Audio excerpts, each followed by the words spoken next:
Leader is that person who do not judge, listens, thinks twice, and acts after taking time and looking to the matters.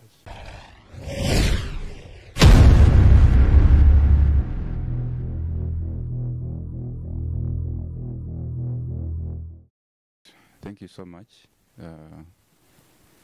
My name is Dan Tumusiime Dan, and today I handed over. I was the guild president for the University of Rwanda. We used to call that position the chairperson of the University of Rwanda, because the University of Rwanda has several campuses, and the campuses have guild presidents that heads the campuses.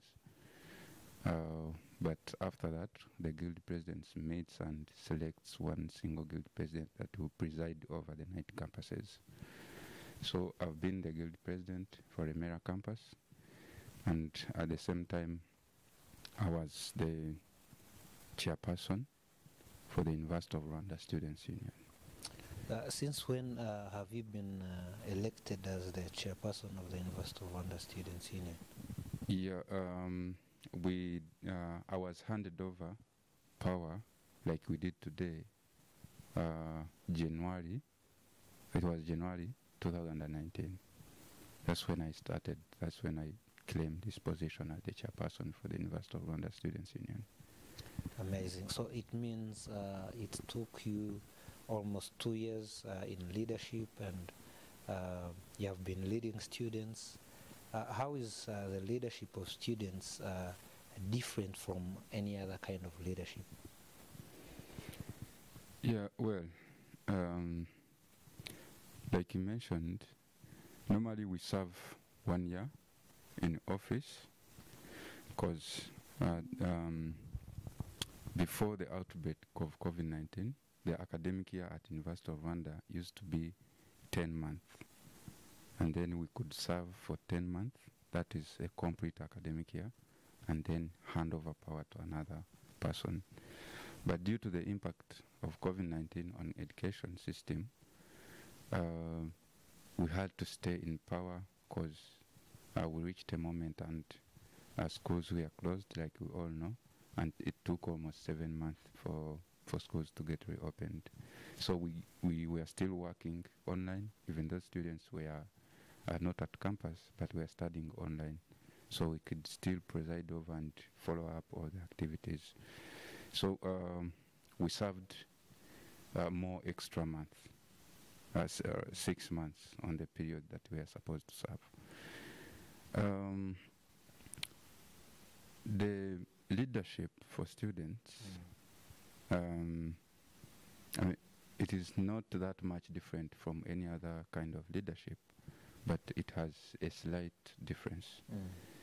Because university students are regarded as people who are mature enough, people who understand what they are doing, people who know where they want to go and what they are doing. So it's always challenging to have such kind of people, your age mates, presiding them and leading them and informing them to do certain things.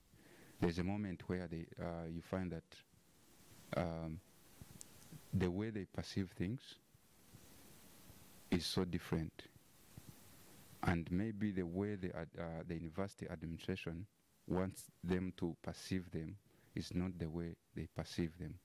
So as my role was always to bridge the gap between the students and the university management. The university management puts pressure on you. We want your students to do like this. We want your students to be like this. But then the students, who we regard as people who are mature enough, they also see the things maybe in their own way, and they want the things in a way that is different from what the university is is wanting. So you find that a leader then stands in between. He has to make sure that the students are convinced with what the university is expecting from them, and you have also to make sure that the university management needs to hear the voice of students. And the most challenging, there are certain things that could be in my capacity. For that, I could be very sure that I will exploit each and everything and make sure that I deliver it. But there are other certain things that could maybe be not in my capacity. Maybe the university has to intervene, and I couldn't maybe push the university to work on the pace like I feel like I want for me to convince the students. So I could sit, wait for the decision from the management, but even though I could be seated waiting for the decisions, students can't understand. They always pressure you. Maybe you're not advocating. Maybe you're not doing anything. Show us, tell us, what are you doing? So they could fail to understand that I also have some limits. There are certain things that I don't have power over. So it was a very big challenge to convince the students, please wait, please do this, please I'm doing this. They could always want tangible things. Show us evidences. What have you done and what are you doing? So that is the most challenging part, but otherwise students' leadership is like any other leadership. Yeah, that's amazing. Being a long journey in your leadership, what marked your leadership?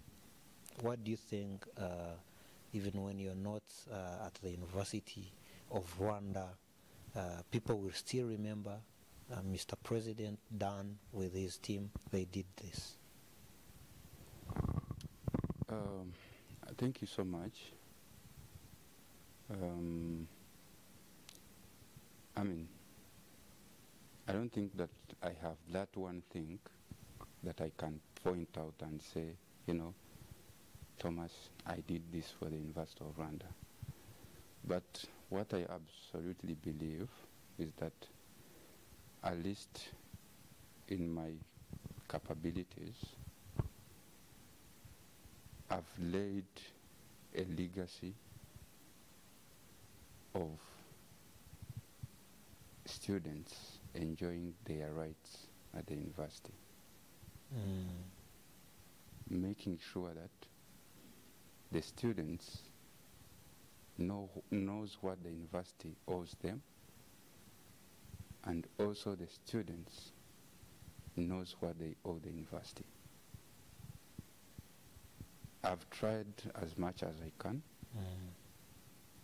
to develop something that I normally call mutual respect and love between the students and the administration.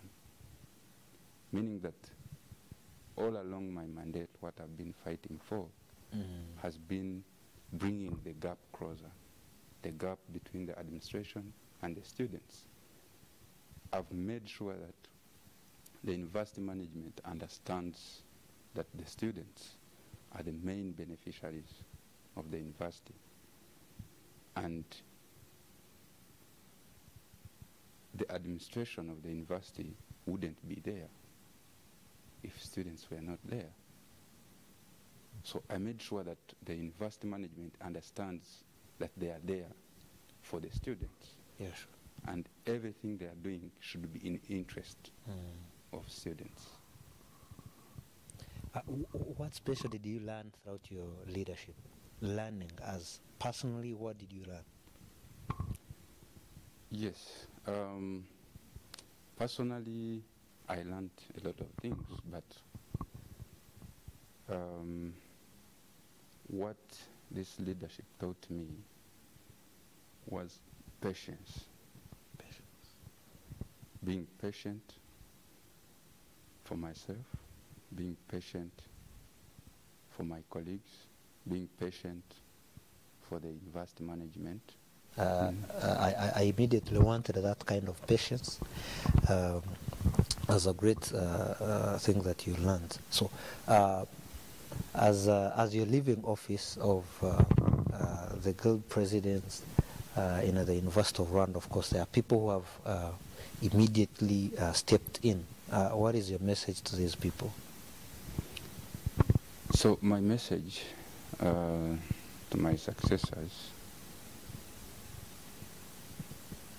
I just wish and I would love to see them serving beyond self and working in team and having that team spirit, because being in a team and having that team spirit is something different. And I'm very sure that doing all what I've been doing and achieving what I've achieved was teamwork. I had a very strong team of guild presidents from different campuses. But what I did first, I just first created a strong bond of collaboration, not only collaboration but also friendship. And if you're working in a team where everyone understands one another, you eventually succeed. So what I would recommend them, let them work in team, let them have that same spirit, let them collaborate and listen to one another and work as a team. Exactly, that's his advice to the coming team, and basing on what he did, of course, his message is very clear. So, Mr. President, we have heard the university officials appreciating on a high level over your activities and the work you did for the university. How special and what pushed your momentum in terms of working with the administration? Yeah, first and foremost, the way the university is built, like I've been telling you, we have a community of students, but also we have a community of the university management. There's the administrative staff and there's academic staff. And personally, I love to see people living in one community working for a common goal. So what I had to do, I had to first win the hearts of the management and make sure that they entrust us and feel like what we want is the general interest of students. And then after that, they could always feel free to always reach out to us whenever they could want to take any decision regarding students' life at campus or even academics. So if you see how I've been working with the university management, I've made sure that in my own capabilities, if it requires me to spend a sleepless night, I could do it, but make sure that I deliver back both to the students and to the management. I made sure that I created that balance between the students and between the university management. There's this certain time where I find that some of the leaders would want to bend on the side of the students, or some of other leaders would want to bend on the side of the management. Maybe because they're afraid, or maybe they want to raise their recognition. But as a leader, you just need to stand in between. You just need to listen from both sides and judge and make sure that you deliver back to the students, but then you also need to deliver back to the management and make sure that everything between the staff and the students is coordinated in a manner that does not inconvenience both sides. That's very powerful. Of course, being a leader and being a student has been so challenging, and it has been also an opportunity to you. What will you remember as someone going to graduate very soon? What do you think will mark the entire period you spent at university? I would wish you to share with us at least one of the things that you really remember and will be remarkable in your life at university. Yeah, thank you so much. There are a lot of things, but there's this one event that happened to me, and I'll always remember it. Like you said, I've been a leader, but at the same time I've been a student, and I've been a medical student. Okay. Which is even most challenging. Yeah. One time I was supposed to attend a board meeting at the board of governors, like the topmost level at the University of Rwanda. And what happened, it was scheduled to take place at 2 p.m. And by that time, I was doing my internship at King Faisal Hospital, and I was rotating in surgery, and I was supposed to be in theater, but I also had to program myself such that whatever I'm doing, by 2 p.m. I'll be ready for the meeting. So what happened, we received a case, and we entered into the theater for the operation. And normally, the case was supposed to take not more than 2 hours. But what happened, when we entered into the case got complicated. And of course, you can't do anything about it. You just need to attend it. Oh my God. So we attended the case that was supposed to take 2 hours. It took almost 5.5 hours.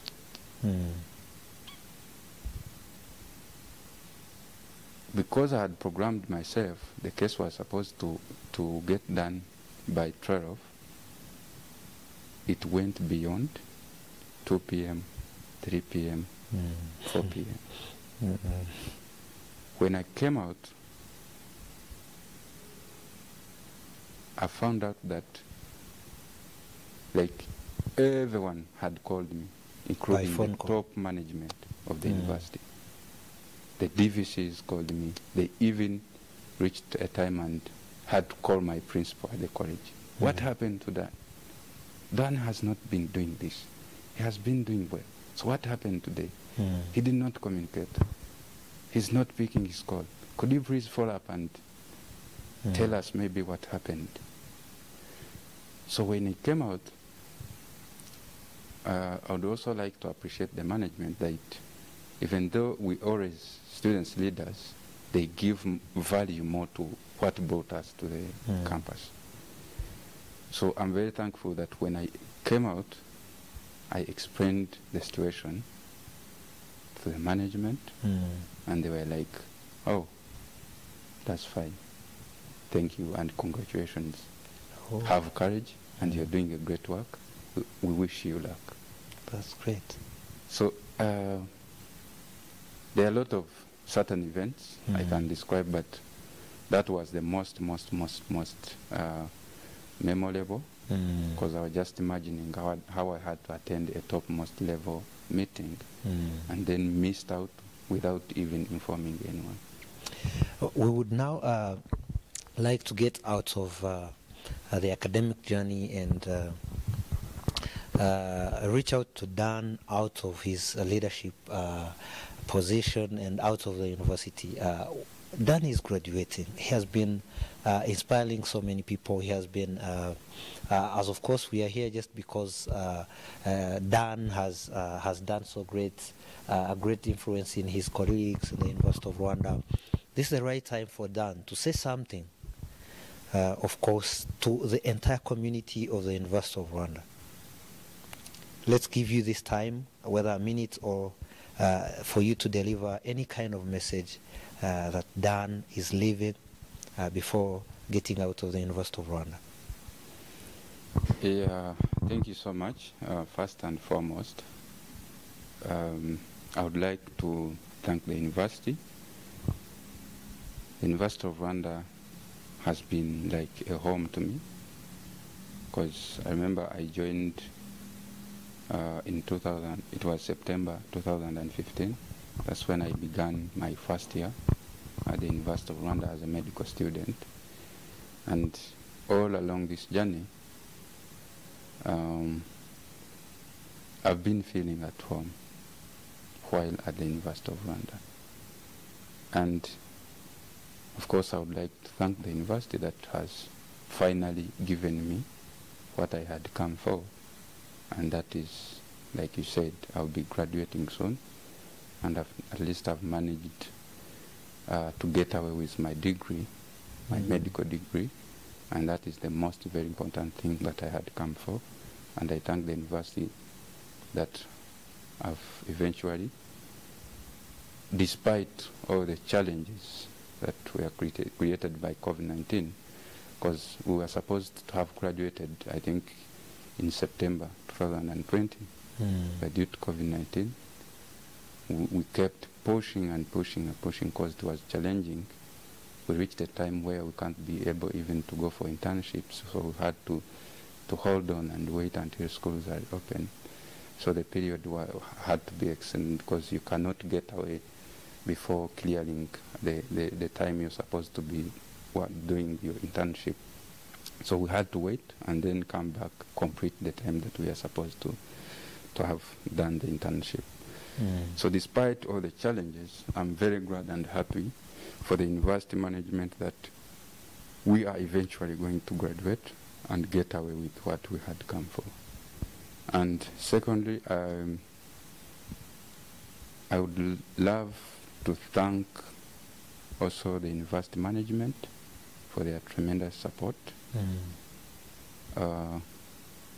They have always been listening to us, and they have always been interested in hearing what comes from students.